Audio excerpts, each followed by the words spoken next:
Buenos días, mi nombre es Juan Gamboa García, consejero presidente del Instituto de Evaluación de Políticas Públicas del Estado de Durango y como coordinador general de la Red de Instancias Estatales de Monitoreo y Evaluación, a nombre de los integrantes del Grupo Coordinador de la Red, Wilmar Soberanis Cabrera, director de Información y Evaluación de la Secretaría Técnica de Planeación y Evaluación del Estado de Yucatán, y Juan Pablo Gutiérrez Reyes, presidente del Comité Técnico de la Comisión Estatal de Evaluación de Desarrollo Social del Estado de Morelos.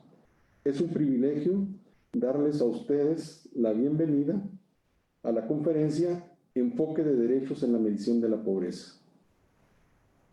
La ponente para esta conferencia, me permito presentar a nuestra conferencista, la doctora Araceli Damián González, directora general de Evalúa, Ciudad de México. Es doctora en Economía de la Urbanización por la Universidad de Londres, en Inglaterra, maestra en Desarrollo Urbano del Colegio de México y licenciada en Diseño de los Asentamientos Urbanos de la Universidad Autónoma Metropolitana. La doctora Araceli es profesora investigadora del Sistema Nacional de Investigadores Nivel 3 del Colegio de México. Fue diputada federal por el Distrito 20 de Iztapalapa y se desempeñó como presidenta de la Comisión de Seguridad Social, secretaria de la Comisión de Desarrollo Social, integrante de la Comisión de Vigilancia a la Auditoría Superior de la Federación y miembro de la Comisión Especial de Seguimiento a los Hechos Ocurridos en Ayotzinapa.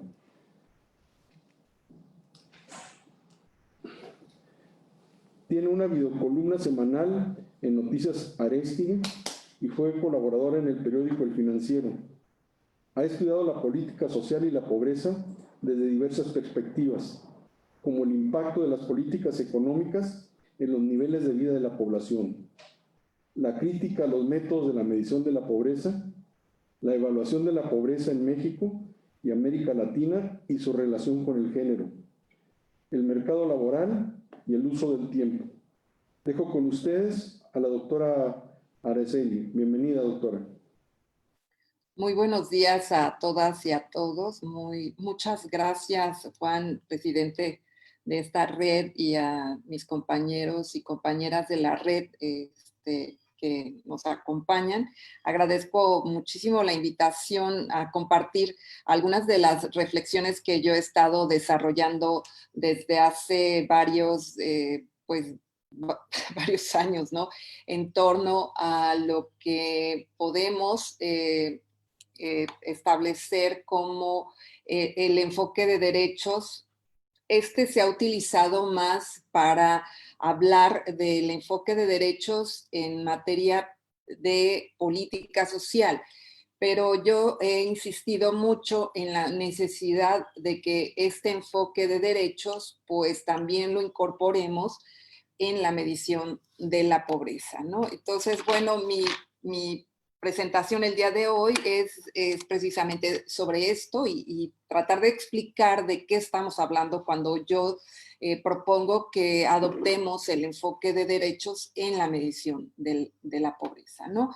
Desde hace mucho tiempo venimos hablando de los derechos económicos, sociales y culturales, que después se volvieron también y ambientales, los DESCA, pero pretendemos no saber cómo medir su avance, ¿no? Entonces aquí yo les estoy compartiendo como una línea del tiempo desde la Declaratoria Universal de Derechos Humanos, que es el compromiso que hacen las naciones para otorgar ciertos derechos a toda la humanidad que vienen saliendo de la Segunda Guerra Mundial, donde se dan cuenta que todos somos vulnerables y que necesitamos una protección y ser más o menos iguales. En México, bueno, en el 66 es cuando se firma, se establece este Pacto Internacional de los Derechos Económicos, Sociales y Culturales y su protocolo facultativo, que es el que precisamente puede darle seguimiento a estos derechos, y México lo ratifica hasta 1981. Entonces, pues como vemos, México se tardó bastantes años en ratificarlo, ¿no? Después viene la Conferencia Mundial de Derechos Humanos, que establece las características de estos derechos humanos, que es la universalidad, indivisibilidad, interdependencia e interrelación, así como la obligación de otorgarles el mismo peso. Entonces, esto significa que es tan importante comer como tener vivienda, como tener buena salud. O sea, no son separables y son igualmente valiosos, ¿no? En 1996 tenemos la primera reunión mundial de alimentos. No, no es la primera, perdón. Es la reunión de alimentos donde se hace la declaratoria de Roma, en la cual por primera vez todos los países del mundo se ponen como meta reducir a la mitad el número de personas desnutridas y con hambre, ¿no? Y después viene una declaratoria universal de responsabilidades humanas, que quiere decir qué tan responsables somos nosotros los individuos y qué tan responsable es el Estado y cuánto contribuimos los individuos para que se lleven a cabo estos derechos. Y en el 2000, como saben, se establecen las metas del milenio y en el 2015 los objetivos del desarrollo sustentable. Entonces, como que casi todo el mundo asocia esta cuestión de los derechos con todas estas agendas, etcétera, etcétera, ¿no? Pero bueno, la Declaración Universal de Derechos Humanos, que está vigente, ¿no? O sea, no porque sea de 1948, no está actuante, nos da a todos en la humanidad el derecho a la seguridad social. Como ven, está altamente vulnerado este derecho al trabajo y a una remuneración satisfactoria que asegure a los trabajadores y su familia una existencia conforme a la dignidad humana, que ese es otro de los grandes conceptos que se vienen manejando, que tienen una carga moral, el tema de la dignidad humana, y que será complementada con cualquier otro medio de protección social, a tener un nivel de vida adecuado. Ese es otro de los, digamos, contenidos filosóficos, morales, fuertes. En un momento más voy a hablar de estos, nivel de vida adecuado, que asegure. ¿Y qué significa tener un nivel de vida adecuado? Bueno, pues que las personas, ¿no? Que, como se dan cuenta, los dos anteriores se refieren a los trabajadores en realidad, pero aquí ya lo amplía a toda la población, a las personas, a los trabajadores y su familia, a la salud y el bienestar, y en especial, entonces ahí viene alimentación, vestido, vivienda, asistencia médica y los servicios sociales, ¿no? Entonces, bueno, ustedes saben, pasa la crisis de la deuda, se hacen las reformas estructurales, lo que obligó a diversos países, ¿verdad?, que estaban fuertemente endeudados, a implementar lo que se llamó las reformas estructurales para poder negociar u obtener mayores préstamos por parte de los bancos internacionales y los organismos internacionales. Se impuso una estrategia neoliberal que, bueno, pues yo sé que el presidente actual hace mucho énfasis en esta idea de lo neoliberal, pero bueno, yo quiero decir que todavía seguimos en la era neoliberal en gran parte, siendo la reforma a la política social uno de las mayores reformas con mayor envergadura y mayor carga ideológica, porque entonces ahí es cuando se empieza a meter la idea de que es necesario hacer eficiente el gasto y que entonces hay que centrarse en los más pobres de los más pobres, los programas focalizados, y en realidad se pasa de tratar de construir una sociedad con derechos a la seguridad social, a la vivienda, etcétera, etcétera, a focalizar los programas sociales a los más pobres de los más pobres, y ahí es donde se vuelve importante y relevante la medición de la pobreza por esta carga, y en realidad no era tanto el tema de sacar a los más pobres de los más pobres, sino de no poner en riesgo la capacidad de los estados para poder pagar la deuda que venían arrastrando, ¿no? Se planteó que esta debía estar, como les decía, únicamente a resarcir estos problemas los más agudos, desde el enfoque de subsidiariedad, que es cuando el Estado solo interviene si el mercado falla, o sea, se tiene, por ejemplo, que salir, es ideal que para este enfoque que no esté ni en salud, ni en vivienda, ni en educación, que deje esos mercados ¿no? funcionar, y el de focalización, y ahí es donde viene el tema de la pobreza extrema es la que interesa, no la pobreza a secas, porque es la que se considera como la única falla del mercado que debe ser atendida por el Estado, bajo pues la presunción de que los pobres extremos no pueden competir en igualdad de oportunidades en el mercado laboral, cosa que los bancos internacionales, los economistas consideran que sí, que los pobres moderados sí tienen esas capacidades para poder competir con clase media, con clase alta en el mercado laboral, no los pobres extremos, porque tienen problemas muy agudos de salud, de alimentación, etcétera. Bueno, entonces, en este contexto de las reformas estructurales sale el primer informe del Banco Mundial de 1990 que impone la agenda de la pobreza como la guía para, se empieza a hablar más que de los derechos de los trabajadores, se empieza a hablar de la lucha contra la pobreza extrema, ¿no? Entonces, en este documento, el Banco Mundial es cuando reduce la idea de la pobreza al elemento más dramático de que es el hambre. Y bueno, aquí hago como un análisis que comparto con ustedes de lo que decía originalmente en ese documento de 1990 el Banco Mundial, que parecía que iba muy bien y cómo finalmente se viene abajo esta idea de la definición de la pobreza, porque en su documento empieza diciendo la pobreza es la incapacidad para alcanzar un mínimo nivel de vida, y estaba relacionado con un consumo mínimo que debería de incluir el gasto necesario para alcanzar un nivel mínimo de nutrición. Como ven, aparece el mínimo por todos lados, pero bueno, de nutrición y otras necesidades básicas y una cantidad adicional que varía de un país a otro y que es reflejo del costo que implica participar en la vida cotidiana de esas sociedades. Entonces ahí, si nos quedáramos en ese nivel o en esas páginas, primeras páginas de esta agenda que sacó el Banco Mundial en 1990, diríamos, bueno, pues sí, está muy bien, habla de un concepto bastante amplio, pero después empieza a tratar de aclarar su definición y nos dice que el primer elemento, la nutrición, es relativamente simple.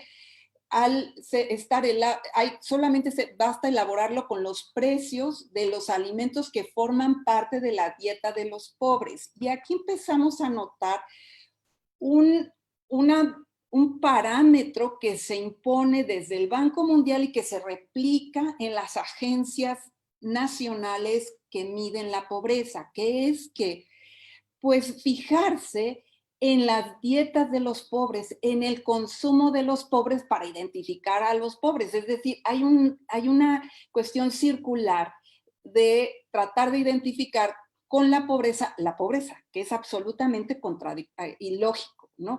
Para poder identificar la pobreza necesitamos saber qué es la no pobreza. Entonces, el reto es definir qué es la no pobreza para entonces poder identificar lo que consideramos como pobreza, ¿no?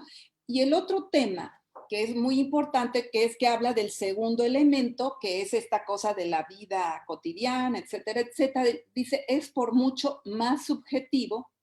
Dice, en algunos países las tuberías dentro de la vivienda son un lujo, pero en otros son una necesidad. Cuando mete la palabra lujo y necesidad en la misma frase, está ubicando a las necesidades humanas en el campo de las preferencias, en el campo de los gustos, en el campo de la discusión que no han podido salir los economistas sobre el tema de pues todo se vale, las preferencias son las que determinan, es peligroso definir las necesidades porque entonces es normativo, el Estado le dice a la gente lo que necesita, etcétera, etcétera, pero entonces desaparecen en el concepto de necesidad humana, ¿no? Entonces el banco dice, pues solo tomo el primer elemento, que es el de la nutrición, y establece $1 por persona al día como un umbral o línea de pobreza, y con ello excluye a la inmensa mayoría de los pobres del mundo, mostrando entonces lo que yo digo que es su concepción del ser humano, que es casi en una categoría animal, porque en el mejor de los casos, con ese dólar que ahora ya llegamos a 1.90, pues si bien alcanza para alimentar a una persona, pero lo hace de manera deficitaria y deja todas las necesidades humanas que son un lujo para la vivienda sería un lujo, la salud sería un lujo, totalmente insatisfechas.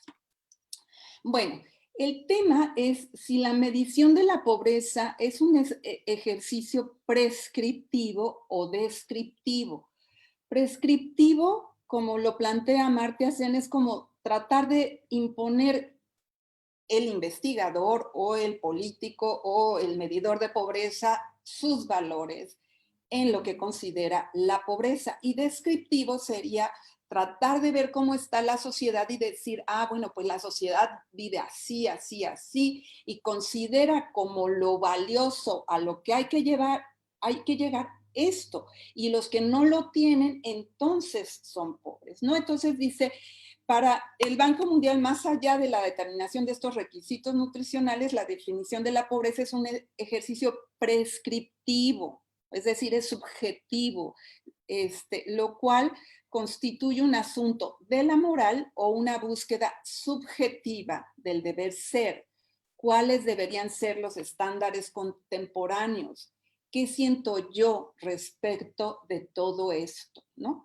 Pero Sen ha cuestionado, pues bueno, que esta postura en realidad es el documento de Poverty and Famine, es de los 80, finales de los 80, pero esta es una traducción de 1992 que está en la revista de Comercio Exterior, y cuestiona esta postura, pues considera que las convenciones sociales son hechos ciertos, cuáles son los estándares contemporáneos, para quien estudia y mide la pobreza. Entonces el investigador puede tomar nota, hay que tomar nota de las prescripciones hechas por los miembros de la comunidad.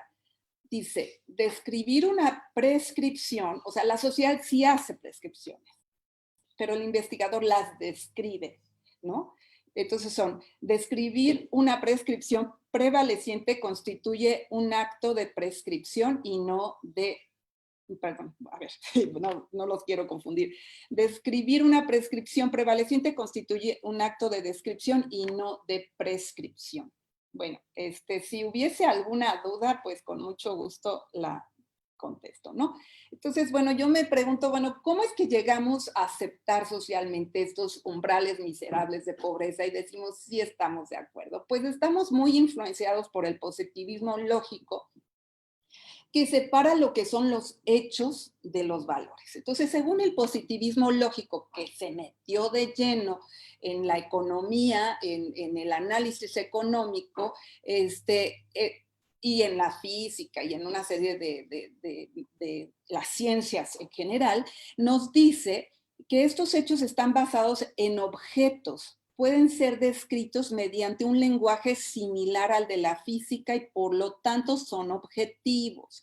Entonces, digamos, la física que dice, bueno, pues tiene tal temperatura, se derrite a tal temperatura, tiene tal color, entonces nosotros lo vemos y creemos que todo lo vemos todo igual, ¿no? Y los valores lo considera el positivismo lógico como construcciones cerebrales individuales que no pueden expresarse científicamente. Entonces, cada juicio de valor es falso o verdadero dependiendo del observador, ¿no?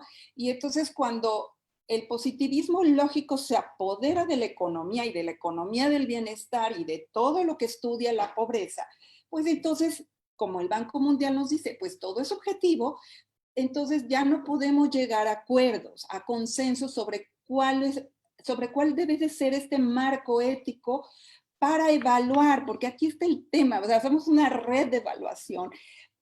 que tiene que tomar en cuenta esta cuestión, que este tema de la pobreza sirve para evaluar diversas situaciones sociales, ¿no? Pero si no nos ponemos de acuerdo, pues podemos decir cualquier cosa, ¿no? ¿Por qué solo medimos la pobreza? Bueno, además de esto, como ya les decía, bueno, era esto que se argumenta que no se pueden definir los parámetros de satisfacción más allá de la pobreza extrema. Lo tenemos desde Molly Orshansky, que fue una economista que ella creó el método de medición de la pobreza en Estados Unidos y que después Altimir, que es el que hace el método de la CEPAL, le copia un poco, pero lo modifica, y luego acá en México el comité técnico toma el método de la CEPAL. Entonces en realidad, y ahí vamos, ¿no? Casi todos han copiado a la Molly Orshansky, que decía que la pobreza como la belleza se encuentra en los ojos de quien la mira. Entonces, se asegura, aquí sobra una, se asegura que la determinación de normas de satisfacción distintas a la alimentaria tienen un carácter subjetivo, en tanto que mide, ahora sí que no sé, que puse mal todo, utiliza quien mide, perdón, no, en tanto quien mide utiliza sus propios juicios de valor. Inclusive el tema de la alimentación ha sido criticado por Sen, quien ha leído sus textos. Por ejemplo, dice Sen, no, pues es que ni siquiera en el tema de la nutrición, porque nosotros podemos asumir que una persona necesita tantas calorías, tantas proteínas, etcétera, etcétera, pero puede tener un metabolismo totalmente distinto. Dos personas con características de edad, sexo, tamaño, peso, idénticas, pero una quema rapidísimo los carbohidratos y la otra muy lento, y le damos la misma alimentación, una se pone del doble que la otra que quema muy rápido. Entonces dice Amartya Sen, ni en eso es cierto que sea tan científico y riguroso, ¿no? Entonces la pregunta es si son efectivamente los juicios de valor subjetivos. Todos los juicios de valor son subjetivos, algunos sí pueden ser subjetivos, pero la pregunta es, ¿todos son subjetivos? Y la otra es si estos no pueden ser expresiones objetivas de situaciones concretas. Y aquí tomo a Hilary Putnam, que es un filósofo analítico, que nos habla precisamente de cómo la economía del bienestar ha desconocido lo que se llaman los términos embrollados en la filosofía analítica, ¿no? Y entonces nos pone un ejemplo, nos platica una conversación entre un historiador y un físico, Carnap, que es el que defiende el positivismo lógico a todo lo que da. Y bueno, termina diciendo Putnam, o haciéndose esta pregunta, si la crueldad de un emperador romano es una descripción, dado que es un hecho, o sea, la crueldad es un hecho o un juicio de valor. Porque si dijéramos que pues es un hecho, pues no hay nada objetivo, a menos de que podamos valorarlo en sus actos. Pues los actos son los objetivos, ¿no? O es un valor. Bueno, dice, la crueldad es un hecho porque describe una situación y un juicio de valor porque se juzga como algo malo. Entonces, estas cosas que son al mismo tiempo hechos y valores se llaman términos embrollados en filosofía, como también lo es lo que uno puede decir, el asesinato está mal. Bueno, el asesinato, la palabra asesinato ya lleva un juicio de valor y al mismo tiempo describe un hecho. Alguien que mata a otra persona es algo malo y lo estamos ya caracterizando. Y también nos dice que estos que defienden el positivismo lógico sobre las cosas objetivas como objetos, pues dice, entran en contradicción una vez que les decimos que las matemáticas no tienen objetos y que la lógica tampoco, y son absolutamente objetivas sin objetos. Entonces, ahí entra el término de pobreza, vida digna, una vida que vale la pena vivir, como lo plantea Martha Nussbaum, por ejemplo, etcétera, ¿no? Entonces, todos esos son términos embrollados que están ahí en el tema de la medición de la pobreza. ¿Y qué tanto la definición de pobreza es política? Y este tema hace también, en Poverty in Feminism, lo plantea Amartya Sen muy bien, ¿no? Porque él se hace el siguiente cuestionamiento. Dice, si la medida de pobreza se puede enunciar en ciertos estándares, se trata de aquellos relacionados con las políticas públicas, las cuales expresan los objetivos que se persiguen o lo que las políticas deberían ser. Entonces es como si nosotros dijéramos, los pobres son los que atienden oportunidades. Esos son los únicos pobres. Y entonces, o yo defino quiénes son los pobres y a partir de ello, pero ya con una idea de cuál va a ser mi política, pues los voy a sacar de la pobreza, del hambre extrema, les voy a dar ciertos servicios, etcétera, etcétera. Entonces yo defino con base en la política que ya tengo en mente. Entonces dice, los estándares tienen que ver con nociones amplias de aceptabilidad, pero esto no equivale a que reflejen objetivos precisos de las políticas vigentes o recomendadas. Entonces, el Banco Mundial nos dice, hay que acabar con la pobreza extrema y entonces esta nada más es $1. Eso ya es una definición política de la pobreza, ¿no? O de política de la pobreza. Entonces, en cualquier momento, esas definiciones de pobreza reflejan un equilibrio entre las posibilidades y los deseos, ¿no? Entonces, las sociedades ricas pues ampliarán, las sociedades pobres la reducirán, ¿no? Pero ¿cuál es el problema de la definición de política de la pobreza? Bueno, depende de diversos factores que influyen en la naturaleza del gobierno, las fuentes de poder y las fuerzas desplegadas por otras organizaciones. Entonces, la definición de pobreza que traemos nosotros fue definida con Fox, con la derecha y con la derecha. O sea, estaba el PRI, el PAN, etcétera, etcétera, en poder. Ahorita, de todas maneras, sigue lo mismo. Ni siquiera nuestro amigo, ¿cómo se llama? El de Coneval, se me fue ahorita su nombre. ¿Cómo se llama? ¿Alguien por ahí me lo puede recordar? Bueno, José Nabor Cruz. Sí, José Nabor, pues no ha aceptado que revisemos el tema de la pobreza, ¿no?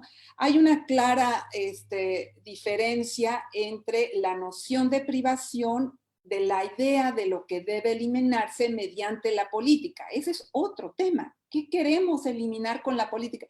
Pues el hambre aguda. Bueno, pues eliminemos el hambre aguda, pero no le pongamos la etiqueta de pobreza extrema o pobreza secas, ¿no? Ahora, la definición de política de la pobreza depende también de una evaluación de factibilidad.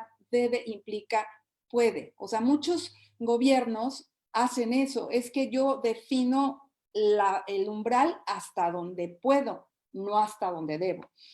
Pero, aclara el autor, aceptar que algunas privaciones no se pueden eliminar de inmediato no equivale a conceder que no se deban considerar como privaciones. Porque si no llegaríamos a absurdos que con una reducción de los beneficios porque hubo una guerra, entonces se redujo la pobreza porque entonces ya estás en una situación peor, ¿no? Y bueno, y también plantea, Amartya Sen dice, aceptar que una definición de política de la pobreza equivale a decir, mire, anciano, usted no es pobre aunque está padeciendo de hambre, ya que en las circunstancias actuales es imposible mantener el ingreso o el nivel de satisfacción de los indicadores sociales de todos por encima del nivel requerido para eliminar el hambre. Entonces es como decir, a ver, yo, como hizo el Coneval, pongo educación primaria porque digo, bueno, no, pongo mejor el programa de adultos mayores como equivalente a seguridad social porque no tengo los medios para dar a toda la población lo que es la seguridad social, que implica el proteger al trabajador y su familia y a las personas de mantener un ingreso a lo largo de su vida y de prevenir cuestiones que tienen que ver con accidente, muerte, viudez, vejez, etcétera, etcétera, ¿no? Entonces, la medición de la pobreza, bueno, como yo les decía, es un ejercicio descriptivo que evalúa las penurias de las personas en términos de los estándares prevalecientes de necesidad. Y ahí, en ese documento, en ese texto, Amartya Sen todavía no hablaba de las capacidades, porque Amartya Sen después, cuando se mueve al tema de las capacidades, también abandona el tema de las necesidades. Bueno, entonces pasamos de la declaratoria del 48, que era un espectro muy amplio de derechos, al derecho a no morir de hambre. O sea, se redujeron nuestros derechos y como les digo, no es que no esté vigente la del 48, es que nos han convencido que primero va esta, la de no morir de hambre, y mientras no lo logremos, no logramos ninguna otra, ¿no? Entonces, en 1996, por primera vez, los gobiernos del mundo acordaron hacer, como yo les dije, este esfuerzo de reducir a la mitad, y aquí el número de personas desnutridas, pongo aquí el número, para que se fijen después cómo pasa, ¿no? Al 2015. Desde entonces ya teníamos para el 2015 esa meta en 1996. ¿Y qué pasa con las metas del milenio? Pues que llega el año 2000, los países necesitaban de hacer una declaratoria muy fuerte, según ellos, que ya la habían hecho, en 1996, pero hicieron una trampita al pasar en la declaratoria del número a la proporción de pobres ultra extremos. Yo le llamo ultra extremo a los pobres que identifica el Banco Mundial. Y yo le pongo que es una trampa, y además mucha gente dice, es que son minucias, es que esas minucias entre hablar y fijarse lo que nos dicen los organismos internacionales y los gobiernos, nos dan pistas de lo mezquinos que son, ¿no? Entonces, este cambiecito de pasar de número a proporción de pobres bajó la meta, aceptó que hubiera más de 100 millones de pobres originalmente de lo previsto como meta. O sea, estamos hablando de millones de personas, nada más con un cambiecito de número a proporción, ¿no? De $1. Y bueno, en 2015, con la sorpresa de todas las, digamos, naciones, desde el 2012, el Banco Mundial nos dijo que en el 2010 ya habíamos alcanzado la meta del milenio. Y la habíamos alcanzado a pesar de la gran crisis de los precios de los alimentos que hubo en 2006 y de la gran crisis inmobiliaria que hubo en el 2008 y que se prolongó en muchos países hasta 2010. Y los datos de 2010, que fueron dados a conocer por el Banco Mundial en 2012, nos dicen que ya habíamos alcanzado las metas del milenio antes de tiempo. Entonces, bueno, todos estábamos muy felices y entonces pusimos los objetivos del desarrollo sustentable, y que aquí, bueno, pues es más amplio, pero insuficiente desde mi punto de vista, y aquí nos dicen que hay que erradicar la pobreza extrema en todo el mundo, bueno, pero ahora, bueno, que son las personas que viven de 1,25, ya ahora es 1,90, como les decía, añaden que al 2030 hay que reducir al menos a la mitad la pobreza en todas sus dimensiones de acuerdo con las definiciones nacionales, que eso pues sí puede ser un avance. Luego dice implementar sistemas nacionales de protección social y para el 2030 lograr una cobertura sustancial de los pobres y los vulnerables. O sea, es otra vez nada más reducirnos, no ponernos metas como sociedad, sino nada más para los más pobres de los más pobres. No es que esté mal, es que debería de ser, para todos, ¿no? Y ponérselo como estrategia de metas de cómo vamos a ir cubriendo a lo largo del tiempo, ¿no?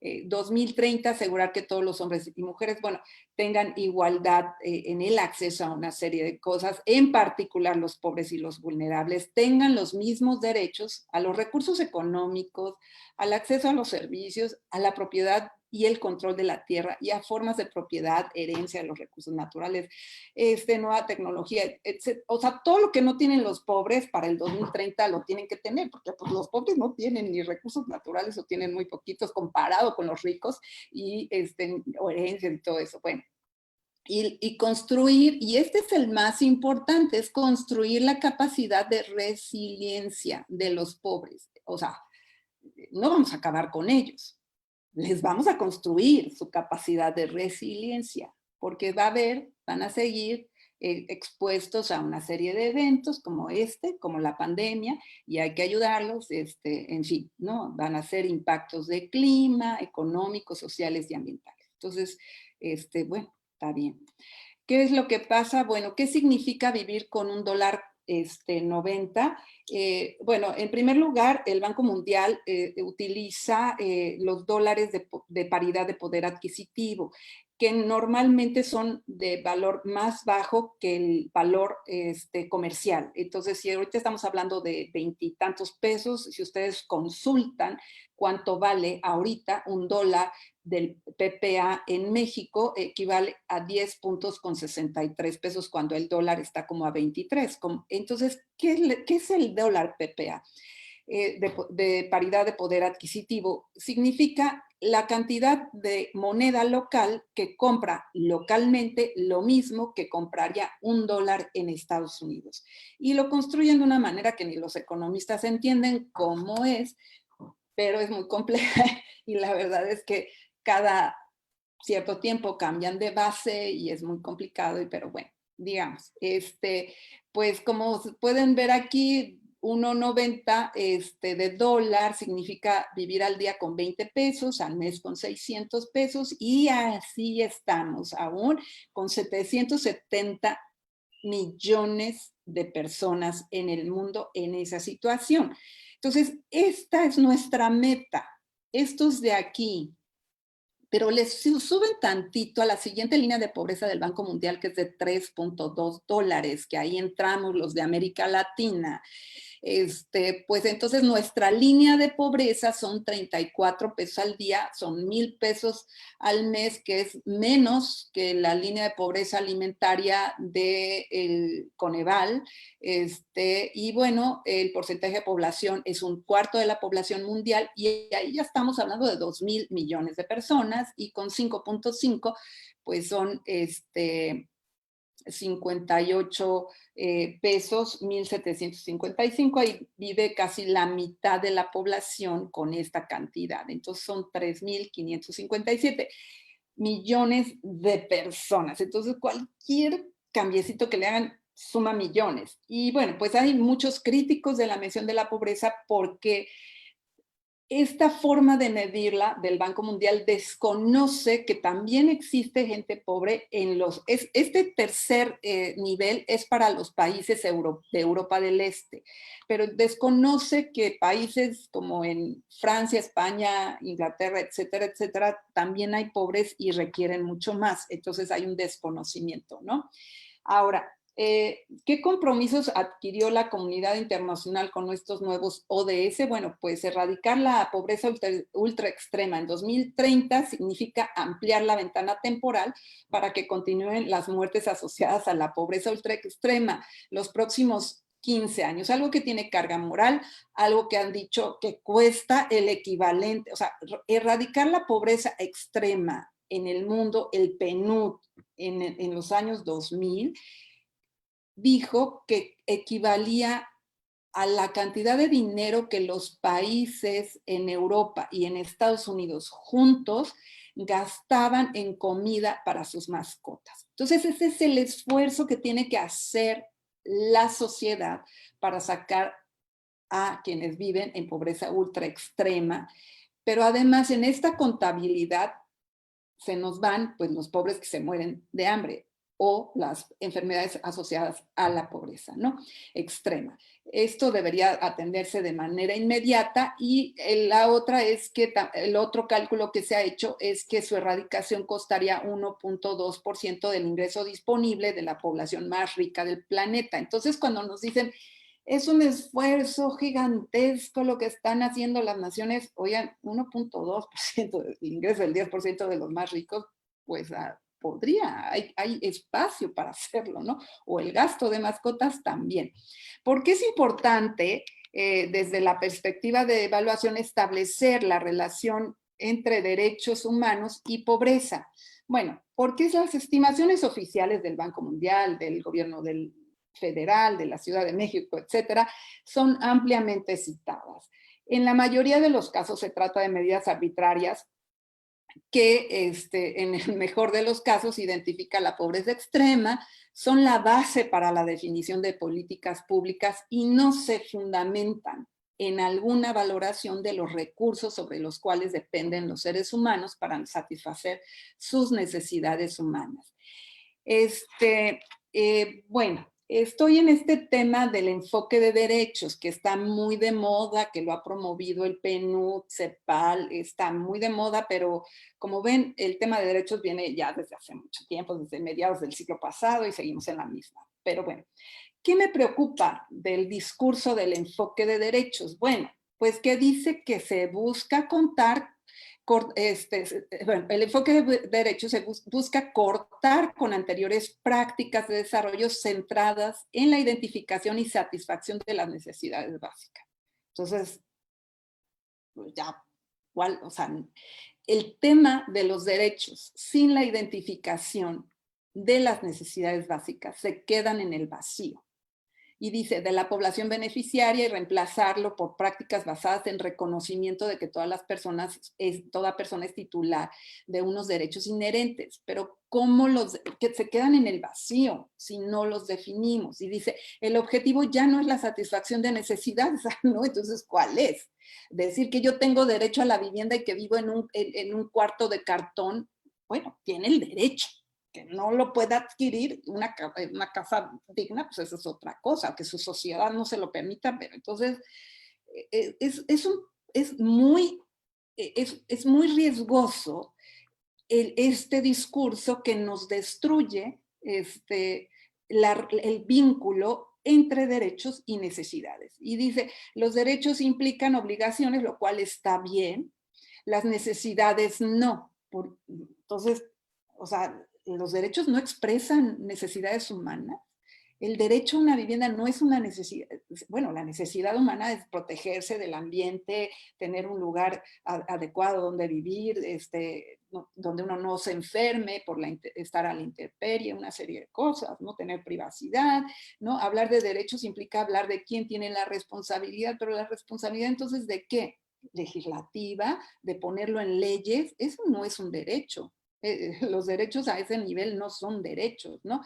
Y después, pues también la CEPAL ha promovido este enfoque, pero siempre se quedan con un discurso muy, muy minimalista, ¿no? Nos dice que podemos fortalecer los consensos políticos, pero cuando nos habla que este enfoque de derechos dice que nos vayamos a sistemas no contributivos, que como sabemos son los sistemas que se le dan a los pobres para que tengan algo, para que no se mueran de hambre. No son derechos completos, no son derechos plenos, son pedacitos de derechos, ¿no?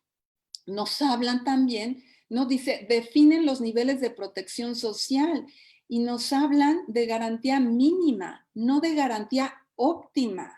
O sea, la garantía mínima es el programa de adultos mayores del gobierno federal, 1,200 pesos al mes. ¿Esa es una garantía suficiente? No, debería de ser óptima para que entonces sí pueda haber disfrute de los derechos. La mínima no te da el disfrute de los derechos.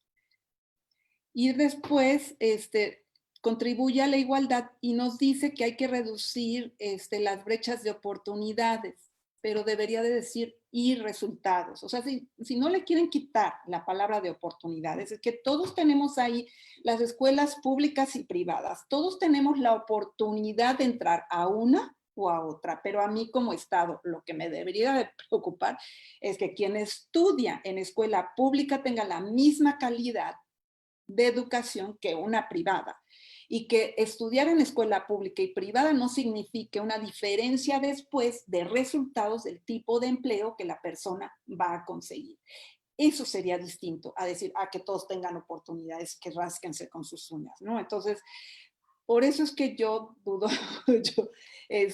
Pues a mí me habían dicho que 45 minutos, tengo 50 y apenas voy me falta como una tercera parte, tal vez. Entonces yo sí quisiera a los organizadores que me dieran una idea de cómo vamos.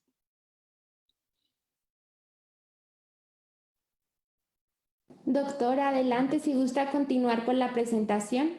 Gracias. Bueno, entonces todos tenemos las mismas necesidades, pero distinto acceso a sus satisfactores. Entonces yo aquí retomo ideas de Townsend para este tema, que ha planteado que el aspecto clave del debate sobre la pobreza es insistir que en todo el mundo las necesidades humanas no son de un tipo distinto y no deben ser restringidas a la mera supervivencia física, que es lo que hace el Banco Mundial.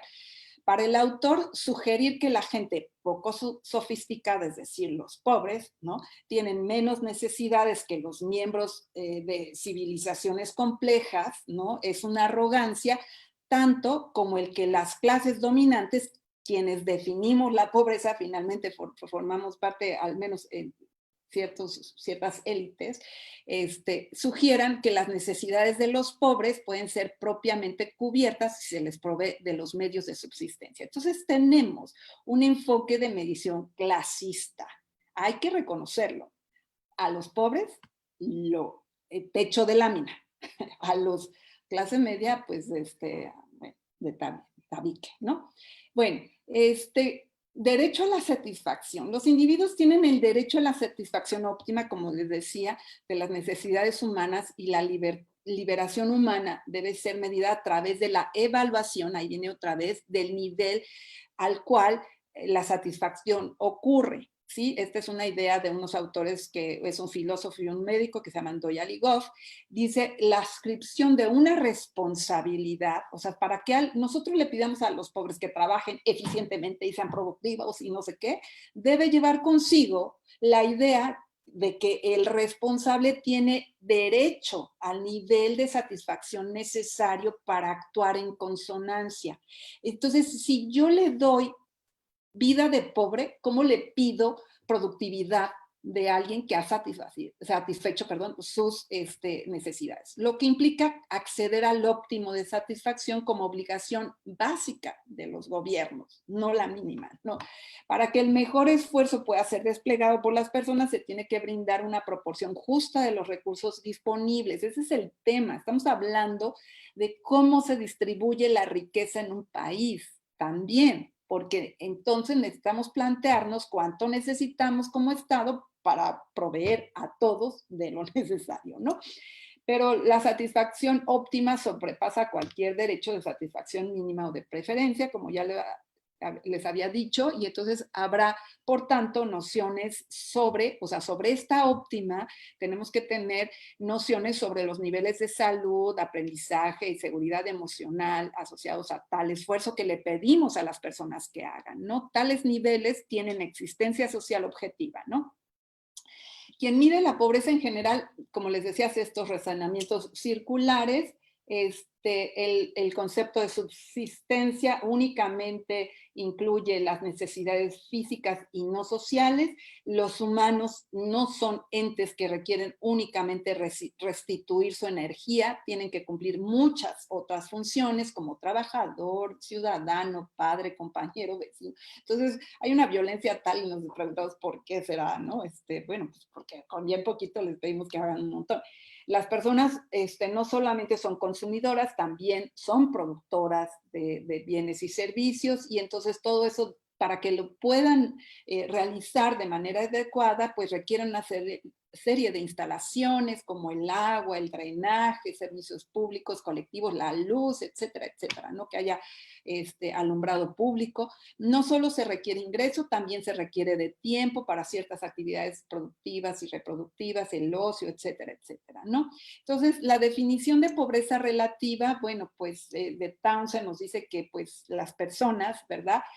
Viven de privación relativa si no pueden satisfacer del todo o en forma suficiente las condiciones de vida, es decir, las dietas, comodidades, estándares, servicios, que le permiten desempeñarse, relacionarse y seguir el comportamiento acostumbrado que se espera de ella, ¿no? Por el simple hecho de formar parte. Se puede afirmar entonces que quien vive en la pobreza es quien no cuenta con los recursos o si estos se le niegan para acceder a tales condiciones de vida, para cumplir así su papel como miembro de la sociedad.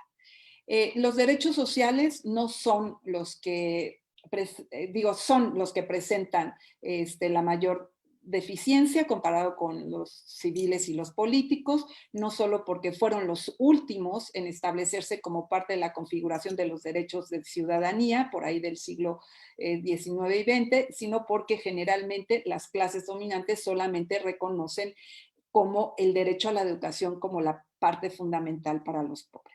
Los derechos sociales, bueno, y la alimentación recientemente y la salud, pero digamos cuando Marshall escribe de las clases sociales, estaba muy claro que el principal objetivo era la educación. Los derechos sociales y la ciudadanía social son conceptos que para el sociólogo T.H. Marshall destaca el aspecto global de bienestar y acentúa que debe cubrir todo el rango desde el derecho a un modicum de bienestar económico y seguridad hasta el derecho a compartir la herencia social y vivir la vida de un ser civilizado. O sea, ese es otro tema, ¿no? Que los parámetros de pobre pues no son parámetros de una persona civilizada, ¿no? De acuerdo a los estándares prevalecientes, ¿no? Yo coincido con Townsend en el sentido de que uno de los propósitos del cientista social es develar cómo los conceptos tienden a ser las creaciones del arbitrario ejercicio del poder y que tenemos que mirar más allá de ellos hacia una representación más democrática. Eso ahorita les voy a decir, pero quiero que se fijen en el tema de las representaciones democráticas, de los intereses involucrados en la definición de los significados que les son dados, ¿no? Bueno, hay una responsabilidad moral de quienes miden la pobreza. Los agentes sociales involucrados en la medición de la pobreza y el diseño de programas de política social pueden ser evaluados éticamente, en la medida en que al definir las normas con las que se marca el camino general en el cual los organismos públicos orientan su proceder, afectan las metas de política social y el destino de posibles grupos sociales. Cuando yo mido la pobreza, digo quién tiene derecho a un programa social y quién no. Así de sencillo. Entonces, yo tengo una responsabilidad. Quien toma la decisión tiene responsabilidad. Al definir quiénes están en pobreza, entonces también defino quién está excluido. Parto de la premisa de que con base en la concepción que se tenga sobre la pobreza se establecen prácticas que afectan la naturaleza y los límites de la política social y el reconocimiento de los derechos que la sociedad en cuestión se encuentra dispuesta a otorgar a quienes no tienen la capacidad para mantenerse o tienen una satisfacción deficitaria. Bueno, actos y omisiones frente a la pobreza. La eliminación de la pobreza no está en el interés de quienes negocian el diseño del orden global institucional y por lo tanto difícilmente está en el interés de las élites y podría decir también nacionales. Los organismos internacionales y los gobiernos locales están más interesados en privilegiar los intereses de las corporaciones y de los ciudadanos de los países ricos. Lo anterior apela a la distinción entre actos y omisiones en el sentido de que se minimiza el significado moral de estas decisiones de los responsables de gobierno al imponer un orden institucional, ya sea a nivel global o nacional, cuando existen alternativas posibles. Cuando no es que nos dicen que nada más hay un camino, pero no es cierto, generalmente hay más de uno. Y es difícil distinguir entre actos y omisiones cuando se tratan de instituciones. ¿Cómo puedo distinguir las muertes causadas por las reglas existentes? ¿Cómo puedo distinguir entre las muertes causadas por no haber decidido cubrir a toda la población de localidades menores de 2.500 habitantes de ciertos bienes, de las que simple y sencillamente las reglas fracasan a la hora de impedir tales muertes, por ejemplo, ¿no? Bueno, ya no voy a hablar mucho más de cómo están los derechos económicos, sociales y culturales en la Constitución. Sabemos que están desde 1917, se han ido transformando y ampliando. En 1974 ocurrió una reforma importante constitucional y ahí se han ampliado desde entonces. Está el derecho a la seguridad social. O sea, tenemos contenidos legales, pero no, estos no se reflejan en la medición de la pobreza, ¿no? El derecho a una vida digna es sin duda el derecho humano fundamental que se puede concebir como la síntesis de poder tener acceso a estos derechos sociales y culturales, ¿no? La dimensión del derecho a una vida digna que depende del acceso a recursos podría interpretarse como el derecho a no ser pobre.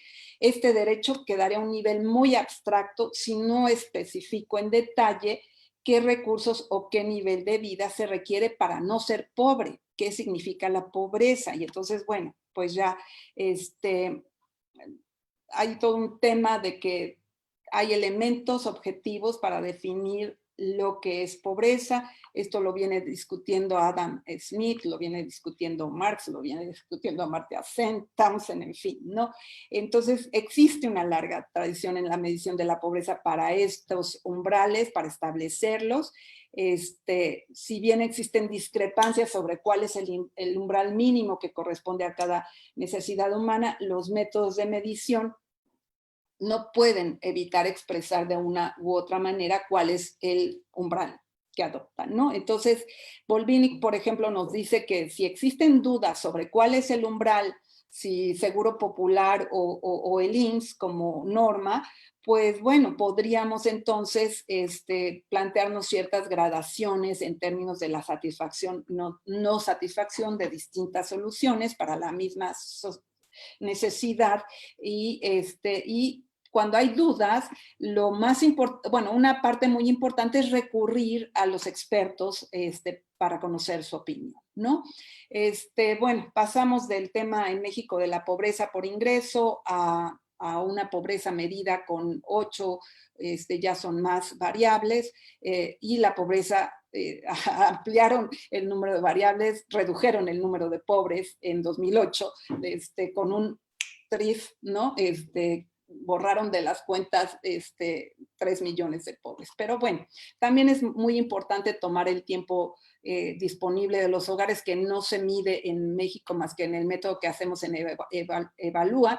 En el Coneval no lo ha incorporado, pero aquí pongo este ejemplo: Ana y su hijo con el mismo ingreso, y Ana tiene que dejar amarrado a su hijo con la vecina o como sea para ir a trabajar. En cambio, bueno, aquí Inés va a trabajar y Juan cuida a su hijo y hace el trabajo doméstico. Pero para el Coneval, para quien mide la pobreza, pues los dos hogares tienen el mismo nivel de bienestar y es obvio que no. Y eso también afecta la medición de la pobreza. Y el otro, el acceso a servicios públicos proveídos, es otro aspecto que muchas veces se ha dejado de lado. Ahorita, por ejemplo, nos dicen que es lo mismo el INSABI, porque va a ser el INSABI, bueno, porque sustituyó al Seguro Popular, que el IMSS o el ISSSTE. No lo creo. Hay hogares además que pues tienen que dejar morir a alguien, porque tienen que tomar una decisión tan dura como dejar morir o dar de comer al resto de los miembros del hogar. En Evalúa tenemos casi las mismas digamos, variables que el Coneval. Ya les dije, no tiene tiempo. Nosotros no tenemos acceso a la alimentación porque lo verificamos por ingreso. Y bueno, ¿qué derecho humano se reconoce el Coneval y el gobierno mediante la línea de bienestar mínimo? Ninguno, porque solamente viene el costo de la canasta de alimentos crudos, no considera lo necesario para prepararlos, consumirlos, ni lavarlos, o sea, nada, ¿no? Frijoles crudos, etcétera, etcétera, ¿no? Supone también quienes están por debajo de la línea de pobreza de bienestar mínimo, que todo ese ingreso lo destinan a alimentación, lo cual es falso. Ahí lo pusieron el comité técnico en un pie de página, lo pusieron diciendo, es que no podemos ver cuál es el criterio que toman los hogares para desviar gasto en alimento hacia otros bienes cuando están en esta situación. Y el Coneval ve a los pobres también, bueno, pues era el comité técnico, ¿no? Bueno, el de patrimonio, que es igual de bienestar mínimo, ya no cambiaron, pero fíjense nada más. Cuando determinaron la línea de pobreza de patrimonio, nos dijeron que solamente tenían alimentación, alimentos crudos, salud, vivienda, vestido, transporte y educación. Y habían dejado fuera todo esto.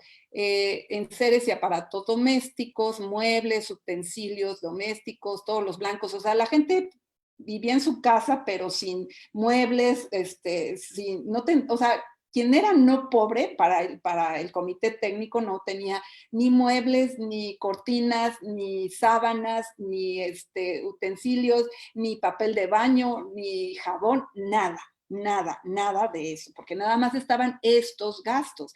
Pero entró el Coneval y entonces nos dijeron, ¿saben qué? Que sí está todo, pero la línea de pobreza además es más chiquita. Entonces, bueno, está bien, tenemos la misma línea de pobreza. En el 2000, cuando se hizo este primer ejercicio, con la línea 3 del comité, ¿verdad? Quedaron fuera porque el gobierno federal solamente aceptó parte de las líneas de pobreza que el comité técnico había formulado, y dejó fuera la línea 3 del comité, excluyendo a casi 11 millones de pobres de la contabilidad y por tanto de la política social de pobres. Hicieron una innovación los del comité técnico, que entonces redujeron el número de pobres identificados, pero bueno, quedaron fuera 23 millones, y entonces aquí existen responsabilidades, pero pues no las vemos tan graves como los de García Luna o Calderón, que pues que ahora los están investigando, sino pues son pobres, ¿no? Entonces la omisión no es tan difícil. Y bueno, el derecho a la vivienda, ahí me voy a quedar, nada más les pongo de ejemplo lo que dice, por ejemplo, el artículo 4 constitucional de vivienda digna y decorosa. En la Ciudad de México, además, se le pone vivienda adecuada, hay, digamos, tamaño suficiente, diseño y ubicación seguros, que cuenten con infraestructura, servicios básicos de agua potable, saneamiento, energía y servicios de protección civil. Aquí lo dejan a la ley. Hay preocupación por grupos específicos, a nivel nacional los indígenas, en la ciudad las personas jóvenes. Y en la Ley Federal de Vivienda nos dice que está el tema de que una vivienda debe de contar con dimensiones mínimas, ventilación, iluminación, ¿no? Un baño, cocina, estancia y dos recámaras, no sé por qué de dónde lo sacaron, pero aquí también en la local hay un tema de cuidarlo del hacinamiento, en fin, es muy parecido. El Coneval hizo una encuesta de umbrales en 2007, la levantó Mitofsky, que preguntó que eso es lo democrático, a donde yo quería llegar, el tema de la democracia, es cómo construimos umbrales democráticos. Puede ser a través de encuestas, por ejemplo, preguntando a las personas su opinión de qué material, por ejemplo, considera que necesita estar hecho el techo de su casa, o el techo de la casa de cualquier persona, o cuál es el nivel de educación mínimo que cualquier persona necesita en este país para no ser pobre. Y pongo de el techo que en 2007, 90% de la población en México consideraba que era losa de concreto, vigueta, ladrillo, tabicón. Solamente el 4% consideraba lámina, metal o de asbesto, y esa es la que Coneval nos dejó de norma. Entonces, eso da por resultado. Además tenemos hacinamiento de 2.5 personas por cuarto, que ya lo he discutido con mis compañeros de la red sobre que en Estados Unidos, por ejemplo, cuando toman cuarto es una persona por cuarto. Cuando es por dormitorio, también utilizan 2 personas por dormitorio, y hay países que son aún más exigentes, que ya cuando son 2 personas de 12 años y más de distinto sexo, cada uno tiene que tener su propio dormitorio, ¿no? Entonces, en la Ciudad de México, con la medida de Coneval, solamente tenemos 5% de problema de vivienda. Nosotros identificamos casi el 50%, tenemos sobre todo un problema de hacinamiento, ese es el mayor problema. Y termino ahora sí con esta gráfica comparativa con varios de los estados que nos acompañan con nuestra medida. Chiapas, Coneval dice que solamente menos de una quinta parte menos de una cuarta parte de su población vive en condiciones de precariedad y hacinamiento. No sé si estén de acuerdo los que llevan la política pública de este tema, pero con nuestra medición, cerca del 90% de sus habitantes tiene serios problemas de hacinamiento. Y me voy, por ejemplo, aquí a Nuevo León, que es 3.1 frente a 51. Y bueno, pues a lo mejor algunos no estén necesariamente de acuerdo con las normas que estamos utilizando, pero consideramos que aquí, en esta parte, es solamente lo extremo, y que en realidad, como diría Zen, la privación pues llega hasta acá. Y ya lo dejaría. Gracias. Muchas gracias, Araceli. Claramente es un tema que da para mucho. Yo pienso que mencionar esta presentación de la doctora Araceli Damián forma parte, ¿no?, de las discusiones que tienen que ver con el plan de trabajo de la red para este semestre. La doctora va a organizar, y bueno, en breve se compartirá esa información, un taller sobre medición de pobreza, en el cual seguramente se podrá entrar en más detalle en todos estos temas, ¿no?, que como lo escucharon, claramente quedaron ahí incluso carencias que se podrían discutir, estas diferencias entre la medición actual y la medición que lleva a cabo Ciudad de México. Por cuestiones de tiempo, quisiera transmitirte, Araceli, un par de preguntas que se habían planteado y una tercera que quisiera hacer yo, para avanzar y pedirte si pudieras dar una respuesta breve, que igual se puede, yo pienso que son temas que se pueden revisar en mayor medida en el taller. Una de las preguntas está planteada en el sentido de la medición de la pobreza, el nivel de la medición, ¿no? Entonces, si se mide a nivel de los hogares o se mide a nivel individual, ¿no? Entonces, no, la medición actual tiene esta lógica individual, pero hay algunas de estas características que tienen que ver con el hogar, ¿no? Entonces, un poco esta diferenciación. Una segunda pregunta, lo mencionaste, tiene que ver con este contexto de la pandemia actual, ¿no? Y va en el sentido de plantear cuál debería ser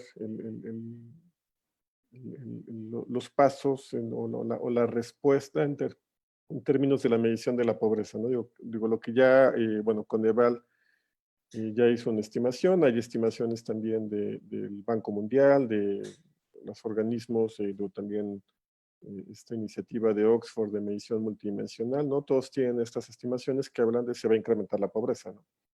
Pero ¿qué quiere decir esto? Que deberíamos modificar la línea de medición. Digo, creo que de alguna forma lo fuiste planteando, ¿no? En el sentido de habría que mostrar cuáles son las carencias o cuál es esta diferencia con las condiciones adecuadas de vida, pero eso implicaría uno podría pensar que las metas de reducción de pobreza pues tendrán que extenderse de alguna forma, ¿no? Y bueno, la tercer punto que quería plantearte, digo un poco, digo, de alguna forma parte del tema que discutiste más hacia el inicio tenía que ver con este asunto de la percepción o la construcción de esto entre lo subjetivo y lo objetivo, ¿no? Y parte del asunto es estos consensos sociales que mostrabas incluso con estas encuestas que comentabas, por ejemplo, de Coneval sobre qué se considera condiciones adecuadas, ¿no? Esta parte de la subjetividad, digo, en dos partes para ver qué piensas, ¿no? O sea, uno es un ejemplo muy concreto en un proyecto previo trabajando en Guatemala, ¿no? Hubo una discusión acerca de la identificación de hogares elegibles para un programa de transferencias, ¿no?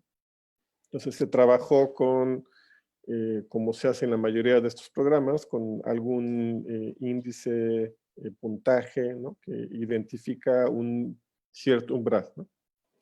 Y la discusión surgió porque una de las personas en el gobierno en ese momento en Guatemala que tenían responsabilidad con el programa, cuestionó mucho este sistema con argumentos que de pronto tienen esta lógica de decir es que el puntaje en esta pretendida objetividad no permite identificar otros aspectos de la pobreza, ¿no? Y el punto concreto, digamos, aquí es más como de pronto como provocación en el sentido de qué se puede hacer en estos casos, ¿no? Su argumento es, para mí es más fácil yo ir a las comunidades y con observar a las personas, a las viviendas, yo sé quién es pobre y quién no es pobre, ¿no? Entonces, este nivel extremo de subjetividad, pues obviamente también tiene sus riesgos, ¿no? Entonces, poco qué se hace con eso, ¿no? Y vinculado con este asunto de los consensos, ¿no? De cuál es la percepción de la sociedad, de cuáles son las condiciones adecuadas. Algo que discutimos, pienso, en las sesiones del grupo de trabajo es, pues esto no es tampoco, ni es estático, ¿no? Tiene un cierto dinamismo en el tiempo, pero al mismo tiempo también puede ser variable entre regiones, ¿no? O sea, el caso concreto que hablabas tú ahorita, y no digo que así sea, ¿no? Pero que mencionabas en el caso de Chiapas, por ejemplo, ¿no? Digo, puede ser que las condiciones adecuadas de vivienda para la población en Chiapas, lo que perciben como condiciones adecuadas son distintas a las que perciben los habitantes de la Ciudad de México, ¿no? Entonces, ¿qué se hace ahí, no? O sea, tendrías, digamos, métricas diferentes para población en México que vive en distintos lugares, ¿no? Y bueno, no quiero extenderme más porque ya estamos un poco fuera de tiempo, pero los dejaría con esos tres si pudieras hacer un comentario sobre esto.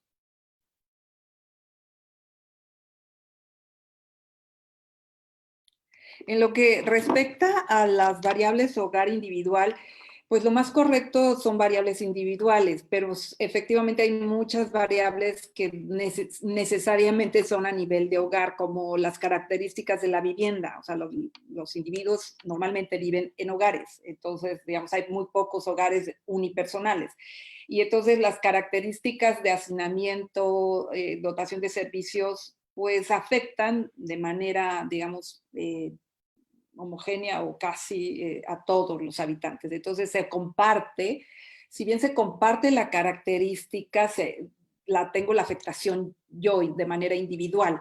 Entonces, el tema del ingreso, por ejemplo, es uno de los temas, y también del uso del tiempo, es uno de los temas más difíciles porque se asume que el ingreso se divide de manera equitativa en el hogar o de acuerdo a la edad, el sexo, o sea, se hacen algunos ajustes del ingreso por edad, sexo, y dice, bueno, pues al menor le toca menos ingreso que al varón adulto, que es el más caro, y la mujer, pues requiere menos ingreso con base en esas características de consumo energético que requiere cada persona, en fin, una serie de cosas.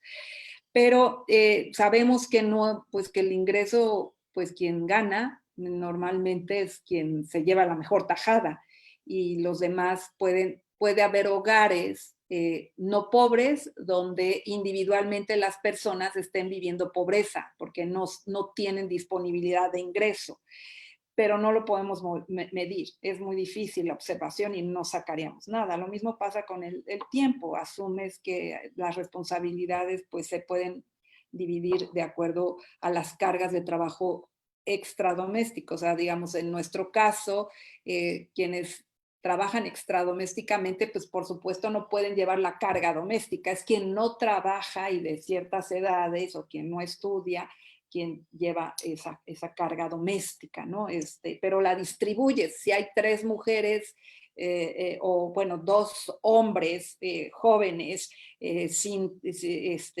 digamos, de 18 o 20 años sin empleo y la madre en ese hogar también no trabaja, le repartimos el trabajo doméstico a los 3 porque no pues, asumimos que lo mismo que en el ingreso. Eso es discutible, por supuesto. O sea, siempre hay cosas discutibles de cómo lo haces, pero lo correcto es a nivel individual. Porque efectivamente, por ejemplo, Sabina Alquire, que hace una medición multidimensional bastante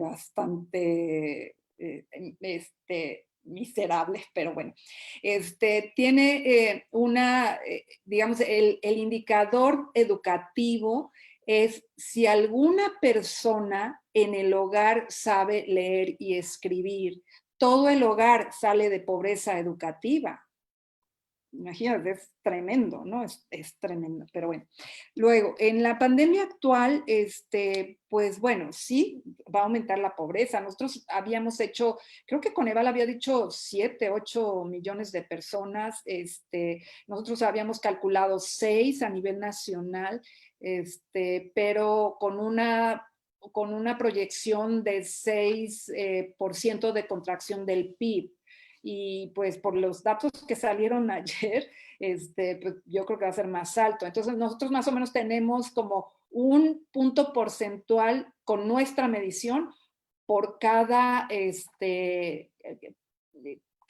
punto porcentual que cae el PIB, aumenta un punto porcentual la pobreza. Entonces, si cae 10%, pues nosotros estaríamos suponiendo que caería hasta un 10%, aumentaría en 10 puntos porcentuales la pobreza, ¿no? Es más o menos, o 1 millón por cada, sí, más bien, 1 millón por cada punto porcentual que caiga el PIB.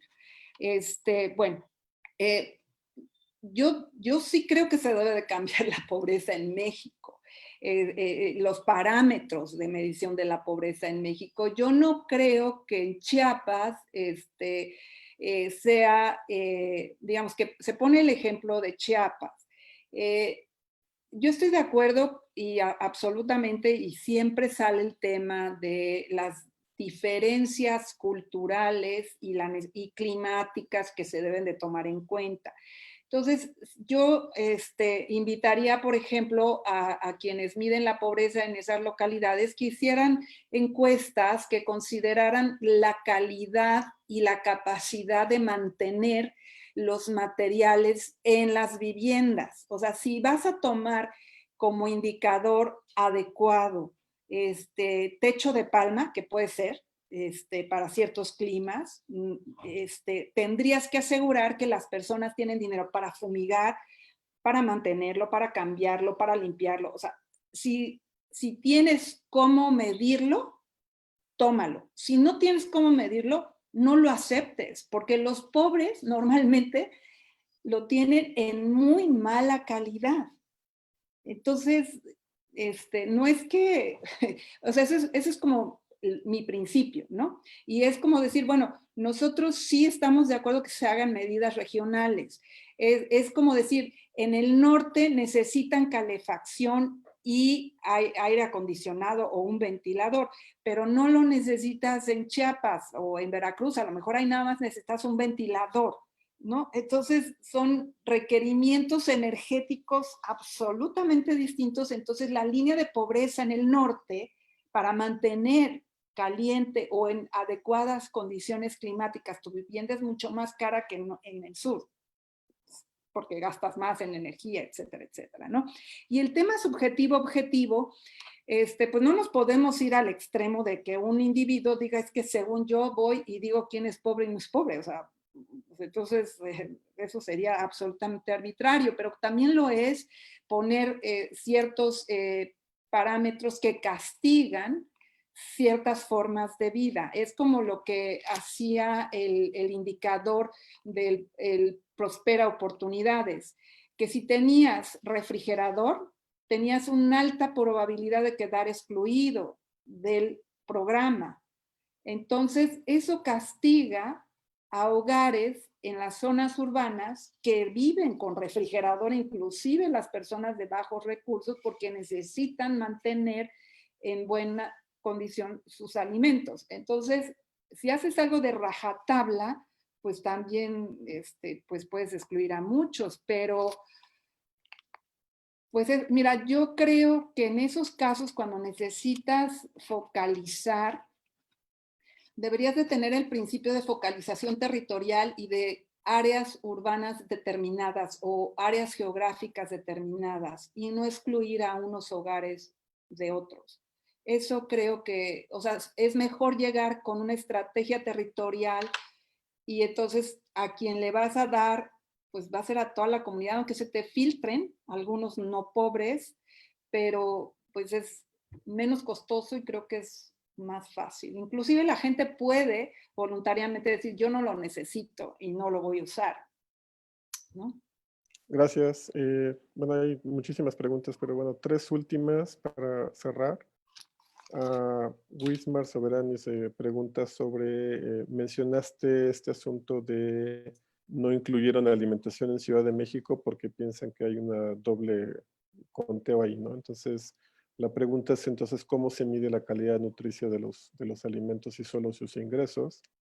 Ernesto Takayanagi de Morelos pregunta si podrías ampliar este comentario sobre enfoque de derechos y su relación con trabajo decente de OIT. Y Valeria García sobre si hay alguna metodología para estimar el nivel de pobreza en trabajadoras domésticas y cuidadoras del hogar. Y la pregunta, digamos, que plantea de forma más extensa, ¿no? Y ahí solo, igual solo tal vez que hicieras algún comentario al respecto, es cómo se incluye el género en la medición de pobreza. Con esas 3 cerraríamos esta sesión. Bueno, bueno, a ver, alimentación, la línea de pobreza del Coneval tiene el componente alimentario, como yo les comenté, el componente de bienestar mínimo es alimentos crudos. Ahí está, y está basado en requerimientos nutricionales. Nosotros en Evalúa también tenemos nuestra línea de pobreza basada en requerimientos nutricionales. El tema nutricional está presente en los dos. Aquí lo que pasa es que Coneval lo cuenta 2 veces porque mide la carencia alimentaria con sus indicadores. Pero lo más absurdo de la medición de Coneval es y aquí, bueno, de las cosas más absurdas, porque tiene muchas, es que identifica más del 20% de la población en una situación de carencia alimentaria y tiene menos del 10% de población en pobreza extrema. Es de locos. O sea, ¿cómo tienes 20% que no pueden comer, que te declaran que tienen problemas para comer y tu pobreza extrema la reduces a menos del 10%? Entonces, son indicadores absurdos. La medición como la conjugaron es que le piden tener hambre e ingreso bajo. Entonces, pues mucha gente o no te lo declara, no, pero así es de este tamaño la cosa, ¿no? Tenemos, es un absurdo. Entonces, y bueno, nosotros estamos dándole vuelta al tema de las preguntas de carencia alimentaria, cómo las incluimos, ¿no? En Evalúa no la estamos descartando del todo, efectivamente ingreso no es suficiente, y el enfoque de derechos en el espacio laboral no corresponde al tema digamos, de la pobreza y es muy complejo incorporarlo porque no todos los miembros del hogar y no todos los hogares tienen trabajadores. Entonces, digamos, hay trabajadores hogares de adultos mayores en donde no hay un solo trabajador, entonces no podríamos aplicarlo. O la esposa que no trabaja o el esposo que no trabaja, es difícil. Y además serían como indicadores que califican o que por arriba de la medición de pobreza que es aplicable a todos. Lo que estás planteando tiene que ver con ciertas particularidades de los individuos que podrían calificar, pero es muy difícil tener información también al respecto. Y el tema de las cuidadoras y trabajadoras domésticas, pues no hay medición que distinga por ocupación. Lo cual pues a lo mejor es, no sé, esa es una reflexión, pero digamos, lo cierto es que las cuidadoras llevan un esfuerzo muchísimo más intenso que otros trabajadores, pero no sé si es las trabajadoras domésticas pagadas o quien se dedica al tema, o si es el tema del trabajo doméstico en el hogar. Eso no me quedó muy claro, porque si es un tema de las que trabajan, pues entonces les medimos como a todos la pobreza. Si es quien realiza en el hogar sin pago, pues nosotros incluimos el tiempo de trabajo y de cuidados dentro de nuestro indicador de pobreza de tiempo. Entonces, de alguna manera se refleja en el indicador de pobreza de tiempo aquellos hogares que tienen mucha carga de cuidado. Y eso afecta finalmente el indicador final de pobreza multidimensional. Entonces, sí identificamos hogares donde las mujeres normalmente son las que llevan la carga más pesada, tienen pobreza de tiempo, ¿no? Y el tema del género, pues no, a lo más que llegamos es a considerar que hombres y mujeres tienen el mismo derecho al descanso y al ocio. Entonces, cuando en un hogar, por ejemplo, se requieren, ese podría ser otro tema distinto de que les expliquemos nuestro indicador de medición de pobreza de tiempo, pero digamos, nosotros tenemos que máximo una persona puede trabajar doméstica o extradomésticamente 48 horas, no más, a la semana. Entonces, ¿qué es la jornada laboral legal? Y entonces, en otros países que también miden el tiempo, lo que hacen es a la jornada laboral legal le suben unas 12, 15 horas o hasta 20 horas de que los adultos pueden dedicarse a trabajo doméstico y extradoméstico, en nuestro caso no. Entonces, ahí está garantizado como el derecho de las mujeres al descanso. Creo que ya contesté. Sí, muchas gracias, Araceli. Bueno, y a las colegas y los colegas decirles, estén atentos a lo que decía sobre el taller de medición de pobreza, porque seguramente se van a poder abordar con mayor profundidad muchos de estos temas. Le cedo la palabra a nuestro colega Wismar Soberanes. Muchas gracias, Juan Pablo. Doctora, pues muchas gracias. La verdad, yo iniciaría con creo que la frase que hemos escuchado muchas veces, que lo que se mide se puede mejorar, pero algo más importante es que lo que se define se puede medir. Entonces, este análisis que nos comparte de cómo ir identificando derechos que se pueden estar vulnerando y que no se está incorporando en la medición de la pobreza, pues nos puede dar luz un poco sobre hacia dónde ir enfocando nuestras intervenciones públicas, ¿no? La conferencia precisamente abre el diálogo para intercambiar enfoques y puntos de vista sobre el ejercicio efectivo de los derechos económicos, sociales, culturales y los ambientales de las personas. Y como instancias de monitoreo y evaluación, pues nos motiva a desarrollar nuestro pensamiento evaluativo y profundizar no solo con relación a los logros de metas y objetivos planteados a través de los indicadores, sino también con relación a los derechos humanos que se están vulnerando. Y una reflexión que debemos llevarnos a nuestros ámbitos de competencia es que el enfoque de derechos humanos no debe verse como un mero ornamento que viene a dar prestigio a nuestros instrumentos de planeación a nuestros programas públicos o a nuestras evaluaciones. Por el contrario, el enfoque de derechos humanos debe adoptarse para garantizar la observancia del principio de progresividad de los derechos humanos, es decir, la progresividad desde el punto de vista del componente de gradualidad, es decir, de ir haciéndolos efectivos de manera gradual en el tiempo, pero sobre todo evitando retrocesos de aquello que hemos logrado, es decir, no dar marcha atrás en aquellos beneficios alcanzados. Y el contexto de esta crisis económica y sanitaria a la que nos enfrentamos, pues nos lleva a analizar los efectos que el país experimentará en términos del crecimiento de las brechas de desigualdad social.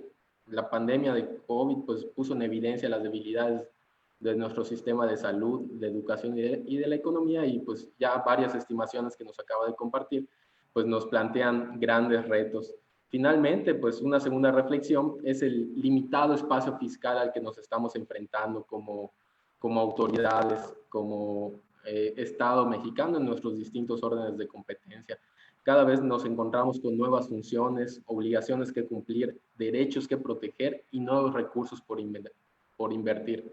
Es precisamente que pues, la función de la evaluación y la cultura de la evaluación tiene que lograr esta madurez que promueva políticas públicas integrales que garanticen, más allá del logro de las metas y objetivos, pues el ejercicio pleno de los derechos humanos de las personas. Bueno, pues por mi parte, pues serían las reflexiones. Agradezco, doctora, el tiempo y el aprendizaje que nos comparte el día de hoy, a nuestros colegas, al maestro Juan Pablo, al doctor Juan Pablo, al maestro Juan Gamboa desde el INEVAP, y a Fátima también que nos apoya.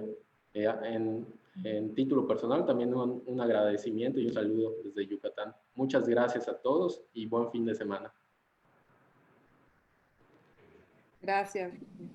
Agradecemos la participación en el webinar Enfoques de Derecho en la Medición de la Pobreza. Nos vemos en un próximo encuentro.